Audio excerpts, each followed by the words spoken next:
Baxaq indi 10.1-ə elə. 10.1-dən suallarınızı verin.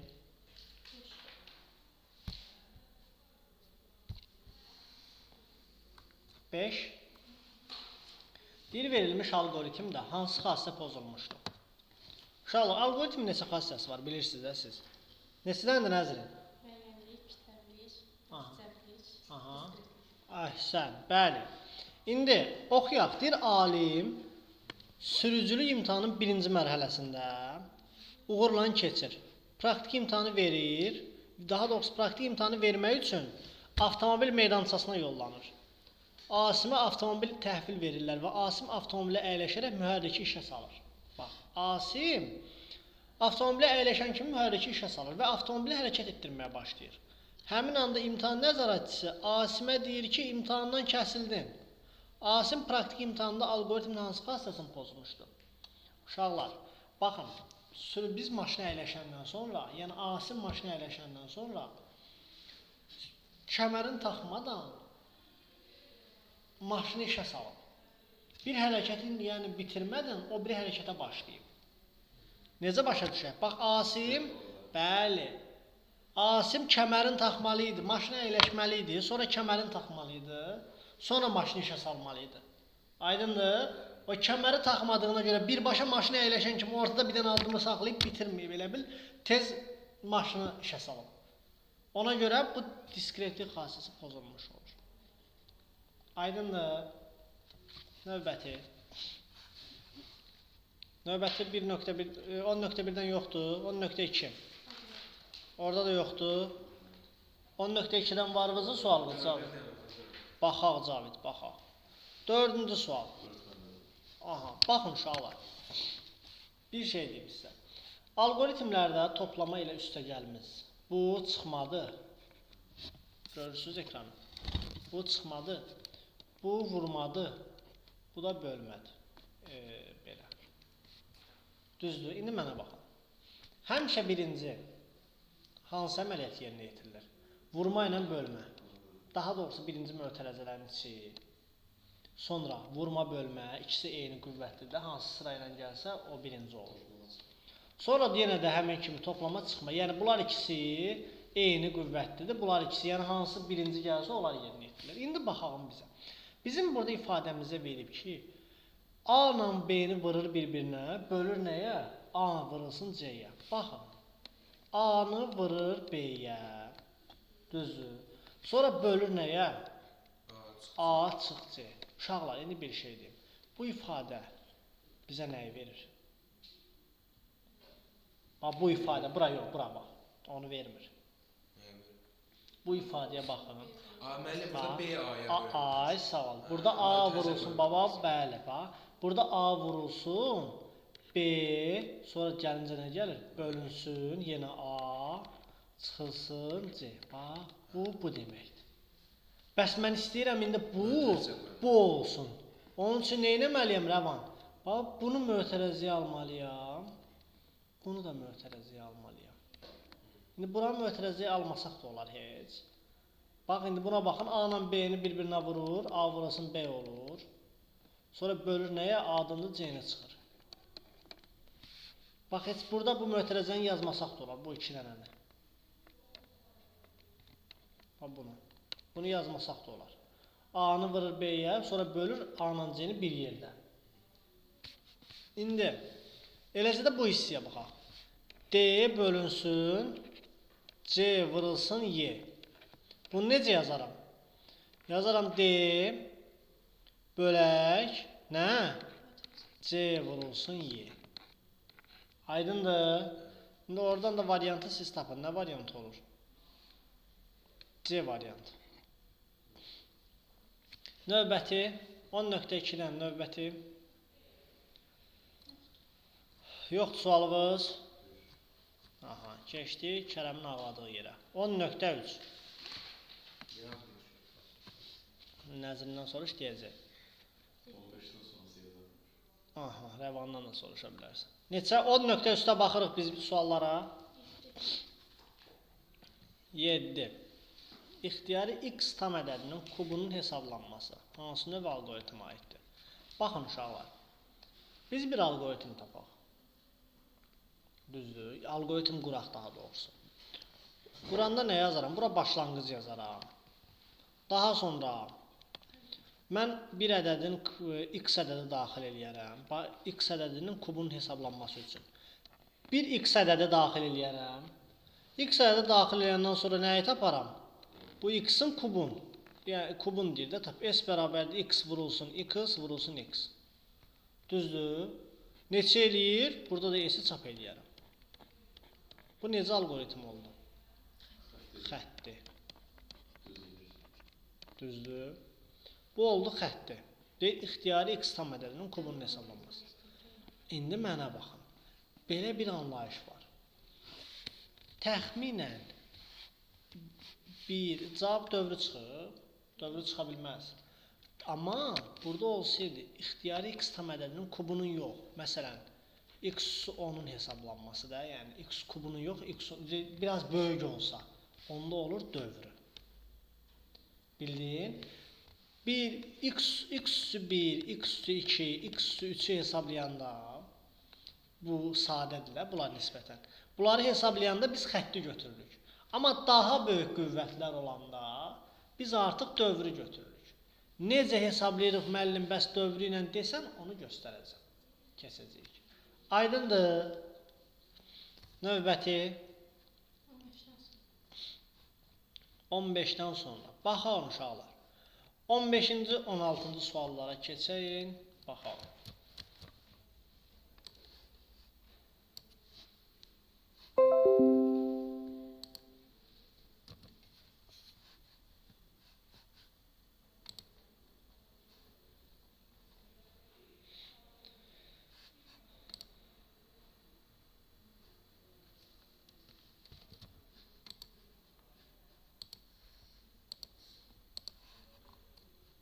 Deməli, bizə nə deyir burada? 15-də deyir ki, bax, bizə bir fx funksiyası verir. Fx bərabərdir nəyə? 1 bölünsün, 1 üstəgəlsin x-in kvadratı. Düzdür. Deyir, bu funksiyanın qiymətini hesablayan alqoritmin növü müəyyən edin. Bu funksiyanın qiymətini hesablayan alqoritmin növü müəyyən edin. Uşaqlar, gəlin baxalım. Alqoritm, gəlin birincisi bunun blok sxemin qurağını görək necə olur. Yəni, anlayış üçün də necə quracaq. Yenə mən buradan nə çəkəcəm? Bir dənə başlanğıc. Düzdür. Sonra bir dənə ixtiyari x daxil edirəm. X-i nə ilə daxil edirəm? Paralleloqramla. Bəli, paralleloqramla. Romla yox, düzdür. Rom özü də bir paralleloqramdır, amma indi biz riyaziyyatın o dərinliyinə getmirik. Biz buna paralleloqram deyirik. Çünki romb bizə şərt blokudur. Aha. Deməli, paralleloqramla çəkirik. Paralleloqram nədə yazıram bura? Bir x daxil edirəm paralleloqrama. Daha sonra mən yazıram ki, burada bizə nəyi tapır? Bizə fx-in bunu tapır da. Aha. Mən indi buradan çox rahat formada x-i daxil edəndən sonra belə bir şey yaza bilərəm. X məxrəcimizə baxaq. X məxrəzdədir də, düzdür. Gəlin burada məxrəcimizə baxalım. Bizim məxrəcimizin kəsirdə belə bir şərtimiz var. Kəsirdə necə şərt var? Məxrəc 0 ola bilməz, düzdür. Bizim məxrəcimizdə nə yazılıb? 1 üstəgəlsin x kvadrat. Bərabər deyil 0 olmalıdır. Bu riyaziyyatda bir qayda var axı. Kəsirin məxrəci 0 ola bilməz. Mən bunu yazıram ki, 1 plus x-in kvadratı bərabər deyil 0. X kvadrat da nəyə bərabər deyil? Mənfi 1-ə. Onsuz da x kvadrat mənfi ədədə bərabər olmur.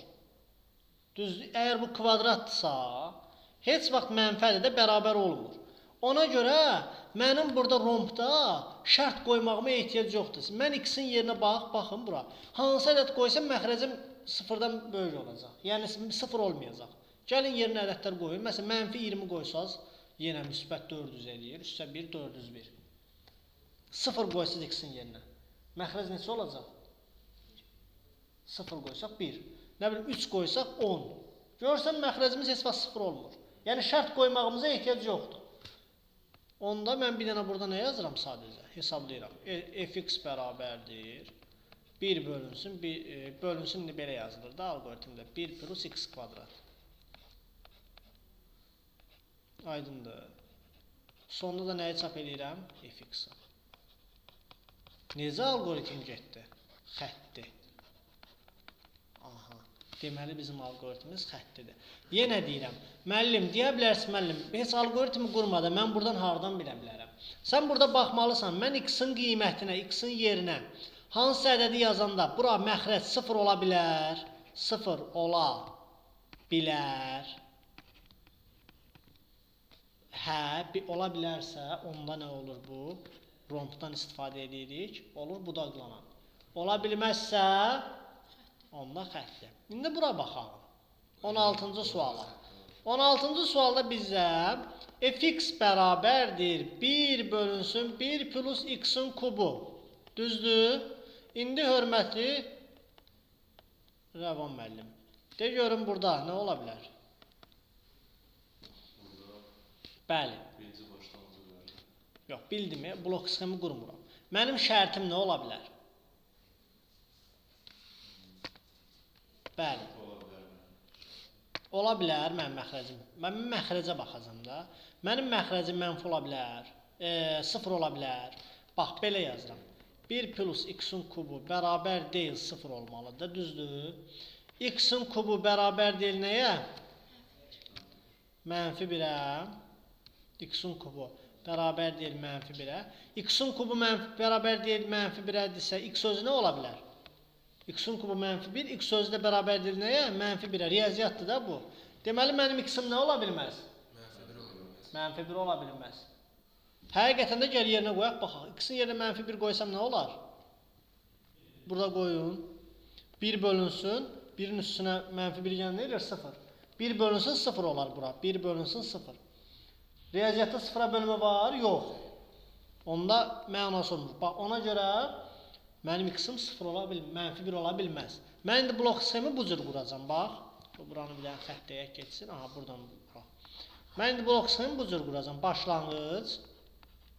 Sonra x-i daxil eləyirəm. Düzdür? İndi şərt qoyuram. Əgər x bərabərdir 1-ə, 2 dənə bərabərlə. Bərabərdir, 2 bərabərdir. Axı, bir dənə bərabər mənim sətmədir. Hə. Baxın, 2 bərabərdir. Mən səliqəli yazım biraz da.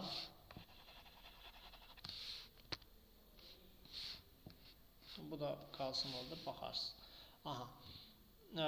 2 bərabərdir ilə bax. Yazıram mən burada belə. X bərabərdir 1-ə, mənfi 1-ə. Mənfidir bu. X bərabərdir mənfi 1-ə. Yox. Onda neyniyim? X bərabər deyilsə mənfi 1-ə. Onda hesabla. Fx bərabərdir. Bunu hesabla da bizə verdiyin. 1 bölünsün 1 plus x-in kubu. Düzdür? Bəs hədisə nə olsun? Hədisə nə olsun? Hədisə olacaq. Həlli yoxdur. 0, x mənfi 1 olsa nə olar? 1 bölünsə 0 olar da. Onda da həlli olmaz axı. Aydındır. Buradan da gəlirik. S-i çap edirik. Bax, bunun arxasında belə düzəldək də. Buradan da gəlib fx çap edirik. Fx çap edirik. Fx yazırıq. Bu da gəlir elə. Buna qoşulur. Aydındır. Bu cür gedir. Yəni, gördük, burada bir şərtdən istifadə elədik. Onda olur nə bu? Gördünüz, budaqlanandır. Bax, iki hə yoxa ayrıldı. Olur budaqlanan. Biraz səliqəsiz oldu burada yazdıqlarım. Aydındır. Keçəyin. Növbəti. Məsələn, baxağın uşaqlar 18-ə. 18-də deyir ki bizə, baxın, z bərabərdir. A plus B bölünsün C. Bax, A plus B bölünsün C məsələsini. Bax, yazılışı bunun budur da. A plus B bölünsün C-yə. Həll algoritmi hansı strukturda qurmaq olar? Uşaqlar, ABC də deyir tam ədədlərdir. ABC tam ədədlərdirsə, tam ədədlər hansılardır? Mənfi sonsuzluğun müsbət sonsuzluğa qədər. Bəli, yəni bizim ədədlərimiz C-miz 0 ola bilər. Olar. Deməli, biz burada bir dənə şərt blok çəkməliyik algoritmi quranda. Nə yazmalıyıq içinə? C bərabər deyil 0. C bərabər deyilsə 0-a hə, onda bunu hesabla. Yox, onda mənası yoxdur. Aydındır. Deməli, bu nə olacaq? Bu da adlanır. İndi, məsələn, sizə belə bir şey sual versəm. Deyirəm ki, məsələn, y bərabərdir A plus 2 bölünsün B-yə. İndi də deyirəm ki, A və B natural ədədlərdir. İndi sizə sual verirəm. Burada, bu prosesdə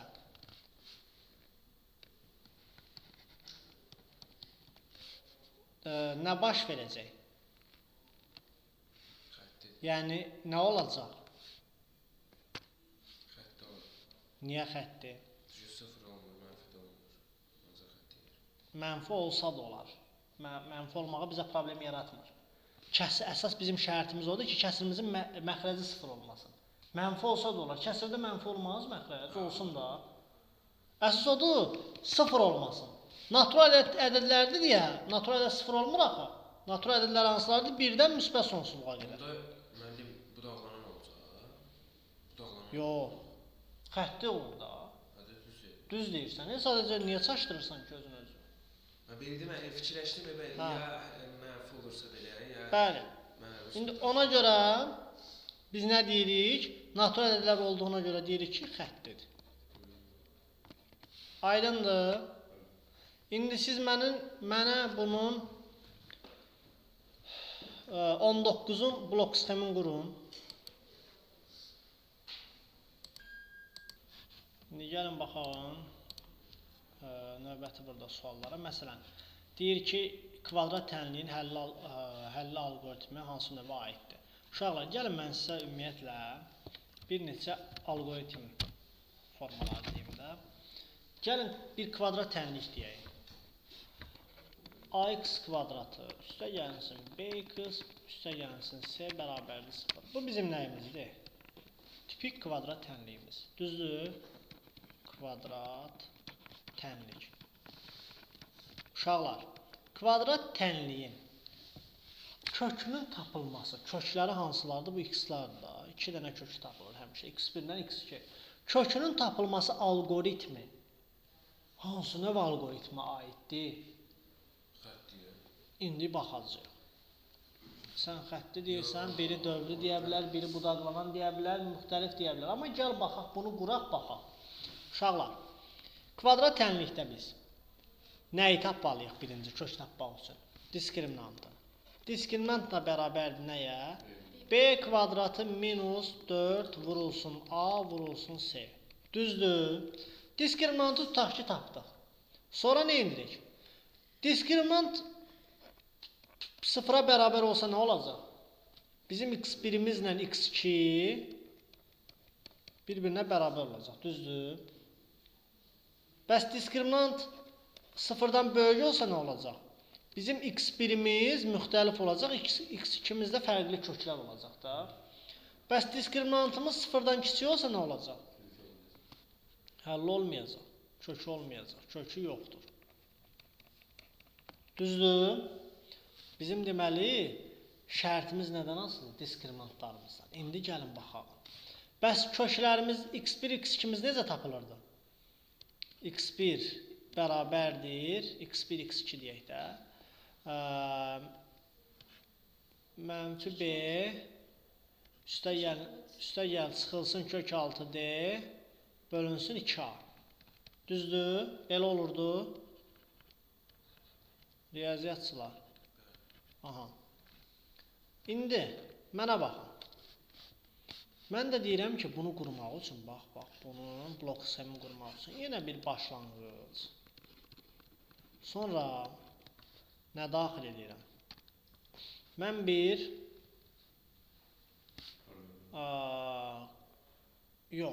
kvadrat tənliyi hesablamaq üçün kvadrat tənliyi nəyin daxil eləməliyəm? Əmsalların A-nı, B-ni, C-ni. Düzdür. Mənim bir A, B, C-m olmalıdır ki, mən bunu daxil edeyim. Gəlin, bax. A, B, C. Daxil elədim A-nı, B-ni, C-ni.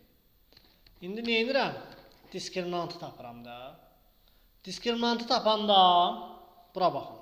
Diskriminant bərabərdir nəyə? B kvadratı minus 4AC. Diskriminantı tapdım. İndi nə edirəm? Diskriminantı müqayisə eləyirəm. Deyirəm, diskriminant böyükdür sıfırdan. Deyir, hə. Deyirəm, onda nə edeyim? Bu düsturla hesabla. Onda deyirəm ki, x1 bərabərdir. Mənfi B üstə gəlsin kök 6D bölünsün 2A-ya. X2 də bərabərdir. Mənfi B üstə gəlinsin. Daha doğrusu çıxılsın. Kök 6D bölünsün nəyə? Yenə 2A-ya. Düzdür? Bu mənim olur x1'im. Bunların ikisini eyni yerdə də yaza bilərik. Yəni belə də ola bilər. Bax, bu da olur mənim düzbucaqlıda x1-dən x2. x1-i tapıram, x2-ni tapıram düsturla. İndi, bəs yox olsa nə olacaq? Baxın uşaqlar, bura kimi başa düşəyin, buranı başa düşəyin. Diskriminant deyirəm sıfırdan böyükdürsə, normalda nə olur? 2 dənə fərqli kökü olur da x1-dən x2. Müdaxiləmə yaradırıq ya Ay, sağ ol. Diskriminant sıfırdan böyük olanda 2 kökün bu cür tapırıq. Bəs yox olsa, diskriminant böyükdür sıfırdan, yox. Onda bir dənə də kök tapıram. Şərt çəkirəm. Deyirəm ki, diskriminant bəs kiçikdir sıfırdan. Sıfırdan kiçik olsa nə olacaq? Hə, kiçikdir sıfırdan, hə. Onda nədir? Həlli yoxdur. Bəs yox olsa nə olacaq? Diskriminant sıfırdır. Ta onu burada şərt çəkib yazmıram. Sona bir dənə hal qalır da. Diskriminantın bir dənə sıfır halı qalır. Onda deyirəm ki, diskriminantın sıfır halına nəyi hesablayırdıq? x1 bərabərdir x2-yə. Yazıram x1 bərabərdir x2. O da bərabərdir nəyə? Mənfi B üstə gəlinsin. Necə? Bəli. Mənfi B üstə gəl çıx. Kök 6D bölünsün 2A-ya. Aydındır. Üstə gəl çıx demirik heç. Yəni, diskriminant sıfıra bərabərdirsə, onsuz sıfır olur da bu. Yəni, eyni şey. Diskriminant sıfırdırsa, kök 6D bizə nəyə verəcək? Yenə sıfır verəcək də.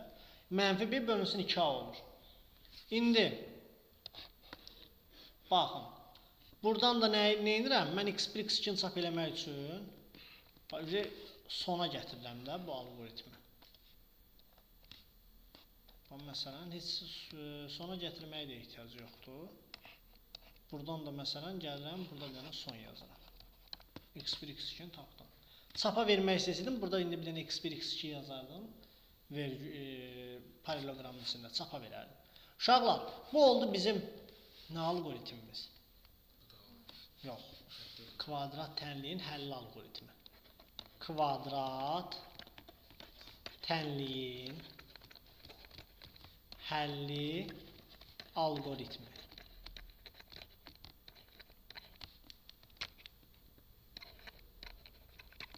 Aydındır. İndi mənə baxın. Bax, bu algoritmi siz, necə deyim, qurmağı bacarmalısınız.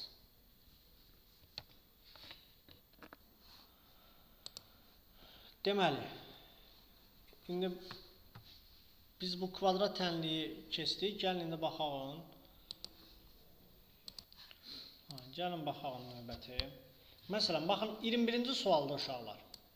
Bizə deyir ki, x bərabərdir 3. Fx bərabərdir 1 bölünsün x funksiyasının qiymətini hesablayan algoritmin növü müəyyən edin. Burada necə olacaq? Bizə x-in özü verib də.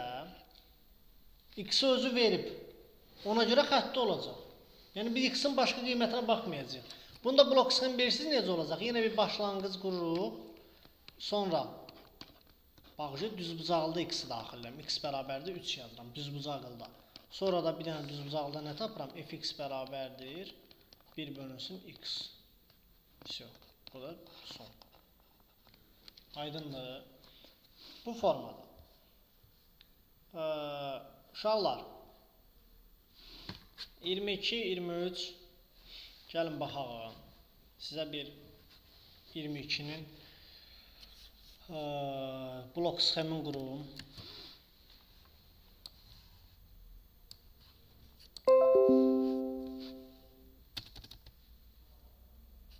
Deməli, gəlin baxaq 22-yə. Deyir ki, funksiyanın qiymətini hesablayan blok sxemin növü müəyyən edir. Hələ blok sxemi qurun demir. Gəlin baxaq. Deməli, n faktorial verib. N faktorial, ümumiyyətlə uşaqlar, faktorial bilirsiniz nədir? N-in yerinə mən 5 yazsam, 5 faktorial nə olar? 1 vurulsun, 2 vurulsun, 3 vurulsun, 4 vurulsun, 5. Düzdür? Yəni, 3 faktorial nə deməkdir? 1 vurulsun, 2 vurulsun, 3 deməkdir. 1 faktorial nə deməkdir? Elə 1 vurulsun, 1 deməkdir. Düzdür? Faktorial budur. İndi bizə deyir ki, n faktorial. Yəni, bu nə mənanı verir? N-in yerinə bir dənə ədəd daxil eləyəndə mənə həmin qiyməti versin. Deyir, mənə elə bir blok sxem qur. O fiqurlar var. Deyir, onlardan elə bir şey qur ki, mənə. Mən n-i daxil eləyim orada. N-in yerinə istəsəm 7 yazım, mənə versin 7 faktorialı cavabda axırda. Məsələn, mən yazım n-in yerinə 5. 5 faktorial neçədir? 4, 5-im 20, 60, 120. Deyir, mən n-in yerinə 5 yazanda, mən çapı vuranda ən sonda mənə versin 120-ni. 5-in faktorialında yəni. Deyir, indi mənə bu blok sxemin deyir, növü müəyyən elə. Bu necə qura bilər? Gəlin, mən sizə onu qurum. Siz də baxın ki, o nədir? Uşaqlar, yenə gedirik bir başlanğıc. Düzdür. Gəlin, gedəyin. Yaxşı qələm götürəyin. Aha, bir başlanğıc. Daha sonra, mən n faktorialı hesablamalıyam. N faktorial hesablamalıyam. Bunun üçün mənə nə lazımdır? Mən bir n ədədi daxil eləməliyəm. N ədədini daxil eləməliyəm. N ədədini daxil elədim. Sonra bura bir s bərabərdir 1 yazıram. Müəllim, niyə 1? İndi baxacaq niyə 1. S-ə 1 verirəm. S-ə 1 verirəm. Bir dənə də i ədədi daxil eləyirəm ki, mənim bu i'im hər dəfə bir-bir artıracam, sayğac kimi istifadə edeyim. Nə dediyimi başa düşəcəksiniz. S-ə də 1 verirəm, i-yə də 1 verirəm. İndi mən burada sual verirəm, bir şərt qoyuram. Deyirəm ki, i kiçikdir, bərabərdir n-dən. I kiçikdir, bərabərdir n-dən. Hə? Yox. Hə olsa nə olsun? S bərabərdir, S vurulsun i-yə. Sonra nə olsun? i-ni bir-bir artırım da. i də bərabərdir, i plus 1-ə. Sonra qutarır, gəlirəm bura. Bunu mən belə sürətli qurdum. İndi izahım verəcəm, niyə elə qurdum.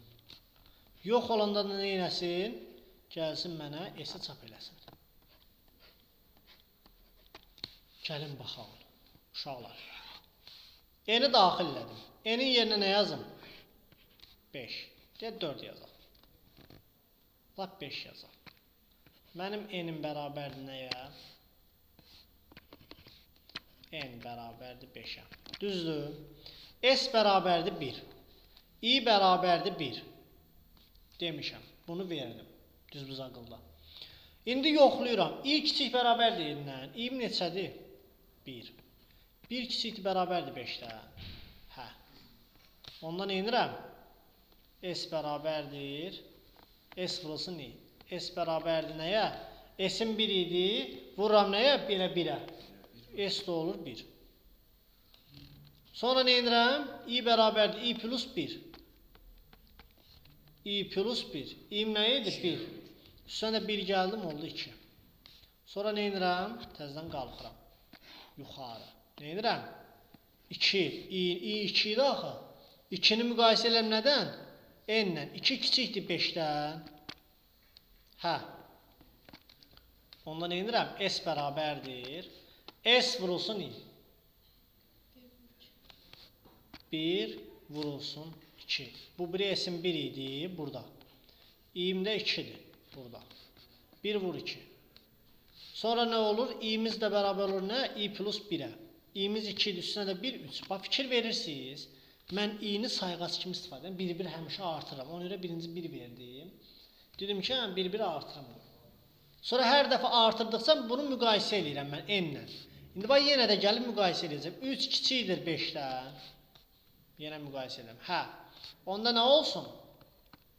S bərabərdir. S vurulsun I. 1 vurulsun 2 vurulsun 3. Düzdür. S'imiz 1 vurulsun 2 idi axı. İndi 1 vurulsun 2 yazıram da mən faktorial məsələsinə görə. Ona görə elə 1, 6 yazmıram və yaxud 3 yazmıram. İndi S'imiz 1 vurulsun 2 idi. Təzdən vurdum nəyə? İ'yə. 1 vurulsun 2 vurulsun 3. İ'miz nə oldu? İ nə oldu? İ'miz nə oldu Rəvan? İ'miz 4 olur. 3 idi, üstə 1 oldu 4. Yenidən gəldim. Bax, fikir verirsiniz, mən hər dövrəni ayrı-ayrı xəttlərin arasında yazıram. Hər dövrəni. Həmişə də bu formada yazacağıq sizdə.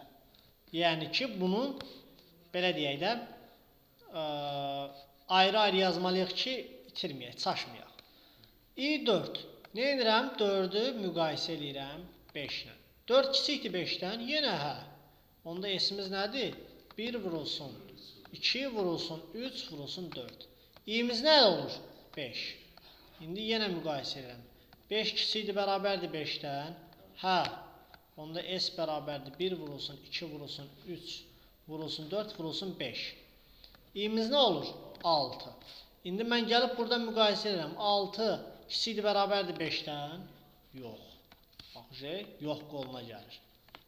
Gəlir burada. Nəyi çap edir? S-i. S'imiz də nədir? 1 vurulsun, 2 vurulsun, 3 vurulsun, 4 vurulsun, 5. Yəni 5'in faktoriyalı. Yəni 120. Bax, mən n'in yerinə 5 yazdım. Çapa verdim mənə 5'in faktoriyalın. N'in yerinə 5 yazıb daxil elədim mənə 5'in faktoriyalın. Həmin 5'in faktoriyalın burada 120'ni çapa verdim.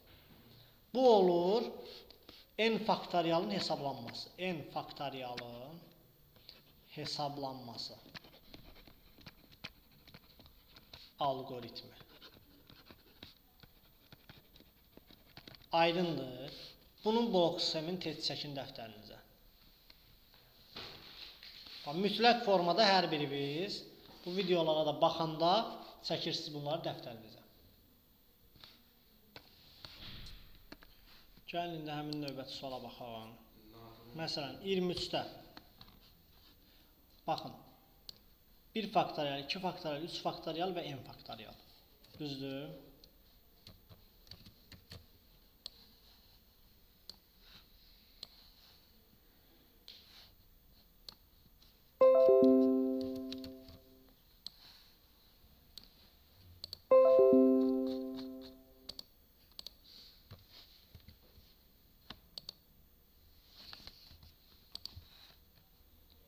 Baxın. Burada bir şey dəyişdirəcəm sadəcə. Sadəcə bir şey dəyişdirəcəm.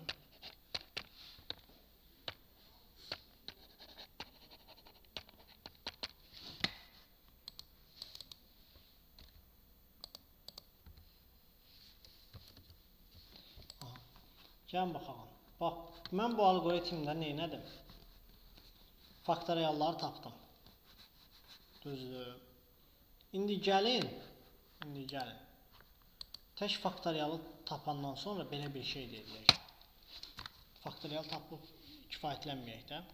Faktorial tapandan sonra belə bir şey deyəcək. Bax, burada yazıram ki, birinci faktorial tapdığımda, məsələn, s bərabərdir, s fırası ne? Bu birin faktorial deməkdir, 1. Sonra da yazıram burada bir dənə p bərabər, burada yazıram ki, 1. P də bərabərdir, p plus s. Mən bura bir dənə də p daxil edirəm, elə bil. P də bərabərdir 0-a. P plus s daxil edirəm. Yenə də indi i bərabərdir, i plus 1. Buradan gəlir bura. Aydındır. Baxalım. İşləməyinə baxalım. İ'miz 1'dir. 1 kiçikdir 5'dən. Hə. S'imiz nədir? 1 vurulsun 1. S'imiz olur 1 vurulsun 1. Yəni S bərabərdir 1. P'miz nə olur? P plus S. P'miz 0 idi. Üstünə nəyə gəldim? S'i. 1'i. P'miz oldu 1. İkinci dəfə i'miz nə olur? 1 plus 1. 2. İkinci dəfəyə dövrəyə girəndə. 2 kiçik deyindən, yəni n yerinə 5 deyək də, hə. S'imiz nə olur? 1 vurulsun 2, 1 idi S'imiz. Bayaqları, bax, burada yazdım. Sonra vuranda nə olur? 1 vurulsun 2. P'miz nə olur? 1, P'miz 1 idi də, 1. Üstə gəlinsin, 1 vurulsun 2. İ də olur 3. Birdən dövrəyə girəndə, üstə gəlinsin, S'imiz olacaq 1 vurulsun 2 vurulsun 3 axı. P'nin üstünə mən bir də nəyə gələcəm? 1 vurulsun 2, 1 vurulsun 2 vurulsun 3'ü gələcəm. Bu da hamısı bir-birinə nə deməkdir sanki? P bərabərdir, bax, bu 1 faktorial deməkdir. Üstə gəlinsin, 1 vurulsun 2. 1 vurulsun 2, 2 faktorial deməkdir. Üstə gəlinsin 3 faktorial deməkdir. İndi mən bunu burada tam yazmadan izah elədim, belə qısa izah elədim. Ona görə izah elədim ki, evdə bunu qurmağa çalışarsınız. Aydındır, qura bilməsiniz, növbəti dərsdə quracam. Aydındır. Uşaqlar, 24-cü sualda, baxın. Belə addım sayı verirsə, məsələn, 0,1 addımdan, 0,1 addımdan, nə bilim, 0,5, 1000-1, fərqi yoxdur. Addım verirsə, dövrü götürülür. Aydındır. Niyəsi odur ki, məsələn, -2, 2 aralığında deyir. Yəni, -2-dən müsbət 2-yə qədər nə qədər ədədlər var ortada? -2-dən başlayıb üstünə hər dəfə ədədi silsilə kimi. Addımımız sanki budur. 0,100-1. O biri həddimiz yenə üstünə 0,100-1 gələcək. Məsələn, ədədi silsilədə birinci həddimiz 2-dirsə, silsilə fərqi 3-dürsə, nə olur? 2, üstünə 3 gəlir, 5, üstünə 3 gəlir, 8, düzdür, belə gedir də. İndi, düşünün ki, bu da ədədi silsilədir. Birinci həddimiz -2-dir, silsilə fərqimiz də 0,1-dir. O biri həddimiz nə olacaq? -2-nin üstünə 0,1. O biri həddimiz yenə də onun üstünə 0,1. Bu da nə? Dövrü gedir də yenə də. Ona görə biz bunları dövrü götürürük. Aydındır. Növbəti. Məsələn, bax, 26-da bizə nəyi verib? X-i verib, A-nı verib, B-ni verib, C-ni verib. Deyir, dəyişənlərin ixtiyari tam qiymətində. Yox. İxtiyari tam qiymətində. Bizə X-i da verib. X-i verib, X-i. Nəzrin? Kökün də qiymətini verib. Onda olur xətti. Baxın, 26-da bizə, uşaqlar, 26-cı sualda tək X-i verməsəydi, onda gedəcəkdi budaqlanan. X-i da verib deyə. Yəni, biz bütün ədədlərin qiymətini yerinə yazıb yazacağıq. 0 da olsa, mənfi də olsa, həmişə X-i tapmaq üçün neyini yerdik? Diskriminant tapırdıq. İndi X-i da verib də bizə. Ona görə heç nəyə ehtiyac yoxdur. Yerinə qoyub yazacağıq xətti formada. Aydındır. Məsələn, X-in yerinə 2 yazaram, indi kökün bilmirəm. A-nın yerinə 3, nə bilim, 1 yazaram, B-nin yerinə 3 yazaram, C-nin yerinə 4, X-in yerinə 0. hesablayaram, axırda məsələn alınar 4. Onlar xətti formada. Aydındır. Bu loqaritm məsələsində uşaqlar sizə bir şey deyim. Loqaritmdə belə bir qayda var. Məsələn, bu hissə, loqaritm bu hissəsi həmişə nə olmalıdır? Sıfırdan böyük olmalıdır. Şərtdir də, mənfi ola bilməz yəni. Bu şərt varsa, nə olacaq? Budaqlama. Yəni biz orada artıq bir romb çəkəndə deyəcəyik ki, x-imiz məsələn böyükdür sıfırdan, yox qolu ilə burada nümunəmizi keçəcək də, belə deyək. Aydındır. İndi bura bax. 28-də də bizdə kvadrat kök altı verib. Kök altının da öz şərti var. Kök altının nə şərti var? Bəli, mənfi ola bilməz. Sıfırdan böyük bərabər. Yenə bu da bir şərtdir deyə nə olur? Budaqlanır. Aydındır. Bu formada. İndi uşaqlar, ax plus b, ax bərabərdir mənfi b edir də. Bu şərtin, bu funksiyanın qaydalarını bilirsiniz. A mənfi olanda nə olur? B mənfi olanda, A sıfır olanda nə olur? B nə bilim sıfır olmayanda nə olur? Bilirsiniz bunun qaydaları? Bunu baxın, ax bərabərdir mənfi b, x də bərabərdir nəyə? B bölünsün mənfi, B bölünsün A-ya. Düzdür. Mənfi B bölünsün A-ya. Buradan x tapırıq. Deyir ki, hansı növ algoritmə aiddir? Uşaqlar, burada bizim avtomatik bir dənə şərtimiz var. A sıfır ola bilməz. Düzdür. A sıfır ola bilməzsə, nə olacaq buradan da? Deməli, budaqlanan gedir. Aydındır. Budaqlamana götürəcəyik bunu. İndi mən bunun növbəti dərslərdə hesablanma algoritmini göstərəcəm sizə necə olur. Bunun hesablanma algoritmi var. Məsələn, A bərabərdir 0, B bərabərdir 0 olursa, daha doğrusu bərabərdir deyib, bərabər deyil yazıram. Məsələn, A bərabərdir 0, B bərabərdir 0 olursa, sonsuz sayda həlli var. Sonsuz sayda. A bərabərdir 0, B bərabər deyilsə 0-a, onda həlli yoxdur. B bərabərdir 0-a, daha doğrusu, B bərabərdir 0, A bərabər deyilsə 0-a, onda yeganə həlli var. Bir dənə həlli var. Bunun amma hissələrini sizə növbəti dərsdə keçəcəm. İndi 10.3-dən danışdıq sizdən, elə? 10.4-də suallarınız var. Hansılardır? 7. Niyə 7? Baxaq. Deyir ki, gəlin 7-yə baxalım. Yazmışsınız 10.4-dən 7-ni. Niyə?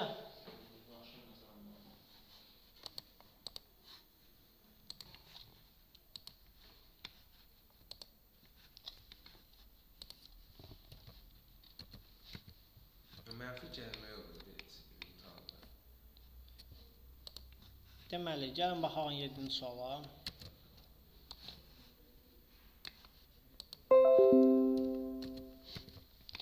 Deyir ki, algoritm icrasından sonra x dəyişəni 20 qiymətini almışdı. Bu nə deməkdir? Algoritm yerinə yetirilib, bu algoritm.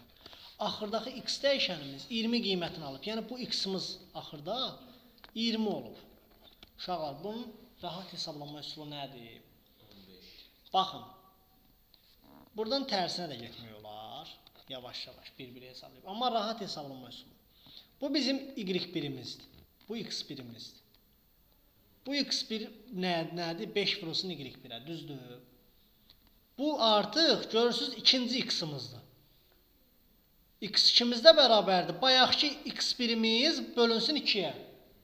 Bax, deməli, bu nədir? Bu da x1-imizdir. Yəni, bu x-la bu eyni, həminki x-dardır. Bu nədir? x2. Bəs bu nədir? x3. Bu, yenə x3. Bu x4. İndi x4'ümüz bərabərdir x3 plus 5'ə. x4'ümüz də deyir ki 20'dir də axırda. Deməli x3'ümüz neçədir? 15. x3'ümüz 15'dir. Düzdür? Başa düşdün? Aha. x3 15'dirsə 15'i yazıram bura. 15 bərabər nəyə? 2 vurasın x2, üstə yansın 5. Bax 15 bərabərdir. 2 vurulsun x2 üstə gəlsin 5. Buradan da x2 nəyə bərabərdir? 15-dən 5-ə çıxıram 10. 10 da bölürəm 2-yə 5. x2 də bərabərdir 5-ə. İndi gəlib burada x2-nin yerinə 5 yazıram. x1 5 bərabərdir. x1 bölünsün 2. Deməli x1-imiz neçədir? 10. x1-im də 10-dur. x1 mənə deyir ki, buna əsasən y dəyişəninin qiyməti. Bax, x1-im də 10-dur. Burada 10 yazıram. 5 vurulsun nəyə? 2-yə. 2. Y-im də olur 2. Aydındır. Baxın uşaqlar, evdə bu videolara baxırsınız mütləq. Və baxanda bunların həllin dəftərinizə yazırsınız. Aydındır. Necə? Bəli. Keçirik. Məsələn, nisbətən bunun çətin tipləri var burada. Məsələn, 8-də var. Çox çətin də deyil. Amma bəziləri var ki, çətin tiplərdə biraz bizdən, necə deyim, diqqətli olmağı tələb edir. Məsələn, 9-cu tipə baxalım. 9-da nə deyir? Bu tiplərdə yaza bilirsiniz. Baxın. A-nı 19 verib, B-ni 12. Deyir ki, 19 böyükdür 12-dən. 19 böyükdür 12-dən. Aha, onda buranı hesabla. Əgər bu şərt ödənsəydi, 19 kiçik bərabərdir 12-dən. Xeyr, ona görə bu hesablanmır. Hansı şərt A-nın üstünə B-gən nə eləyir? 19 son 2-yə nə eləyir? 31. Cavabımız olur 31. Yəni bu formada hansı şərt ödənirsə onun qabağındakını yazırsan. Aydındır. Deyir ki, bunlar hamısı da onun kimidir. Bax, bunların hər biri. Hamısı ondan. İndi maraqlısı olan 13 tiplərdir. Uşaqlar. Maraqlısı olan 13 tiplərdir. 13-14 yazmışsınız.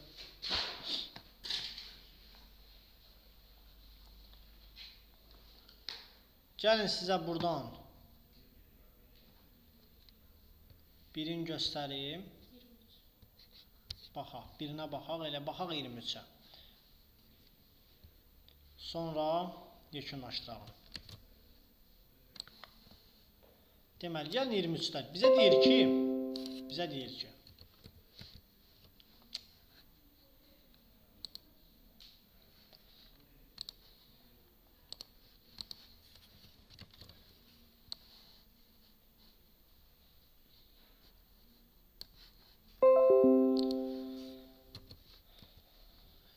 ki,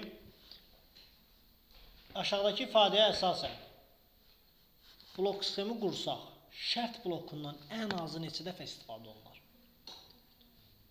Mənə baxın. Bunun blok sistemini qura bilərsiniz. 3 də. Niyə? 2 də 5 var deyir. Yox. O metod keçmir. Cavabın düz ola bilər. Amma yolun düz deyil. İndi baxın. Deyirik ki, aşağıdakı ifadəyə əsasən qurulmuş alqoritmdə şərt blokundan neçə dəfə istifadə oluna bilər, ən azı. Uşaqlar, bu başlanğıc. Gəlin bunun şərt blokunu qurağım. Alqoritmin qurağım. Bizə nələri verib? Nəyi daxil edirik biz? X-ı. X dəyişəni tam ədəddir. Gəlin X-ı daxil edirik. Daxil elədik, düzdür. Sonra nə edirəm? X-ı müqayisə edirəm də. Nə ilə? Buradakı şərtlərlə. Deyirəm, x-ın böyükdür 6-dan. X böyükdür 6-dan. Gəlin, biraz səliqəli yazalım.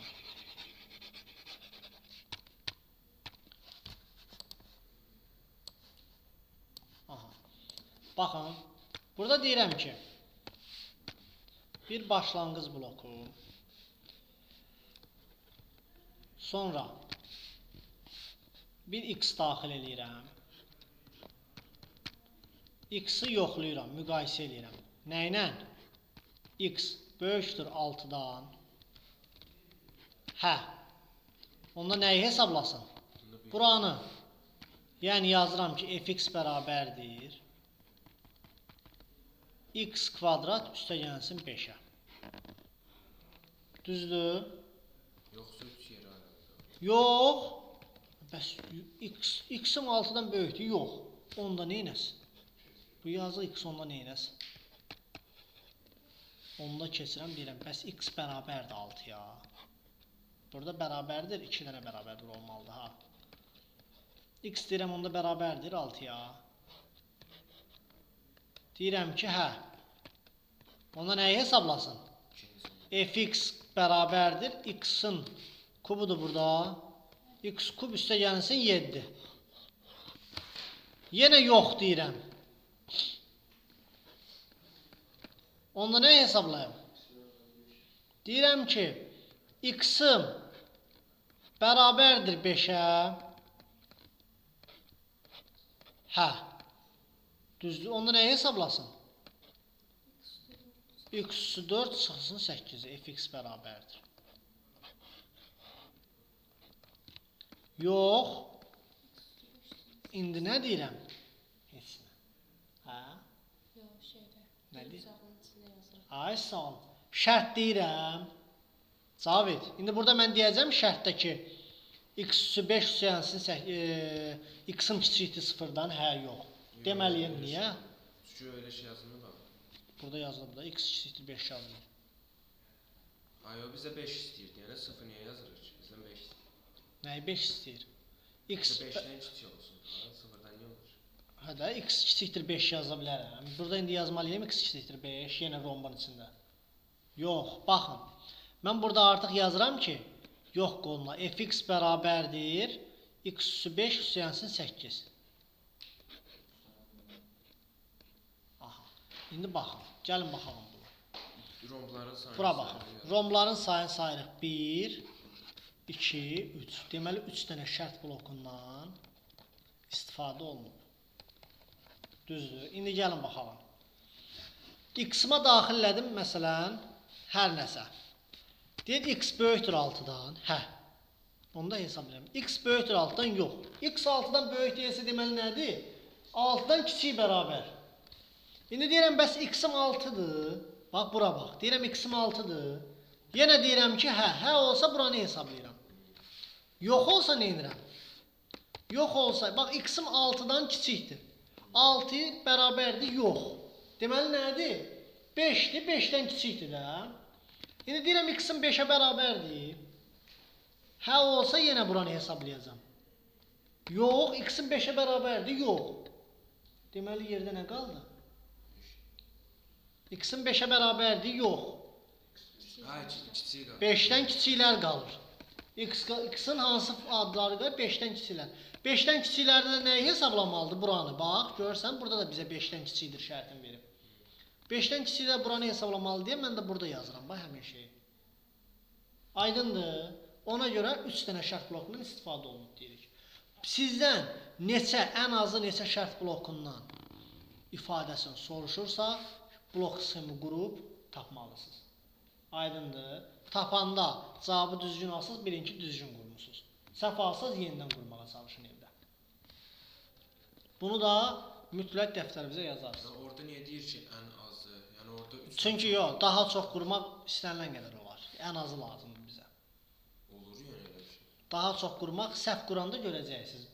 Cavabı görəcəksiniz 4 dənə qurmusunuz, 4 dənəli qurmusunuz. Amma görəcəksiniz ki, cavab məsələn 3 dənə çıxıb. Aydındır. Səhv quranda görəcəksiniz ki, ona görə ən azı tapmaq olar. Bir tərəfin məsələn yazmarsan, ona görə olur ya, yəni müxtəlif hallar var. Aydındır. Uşaqlar. Buradan bu nümunələri yazırsınız hamısını. 10.4-ü. İndi digərlərinə də dərsdə baxarıq.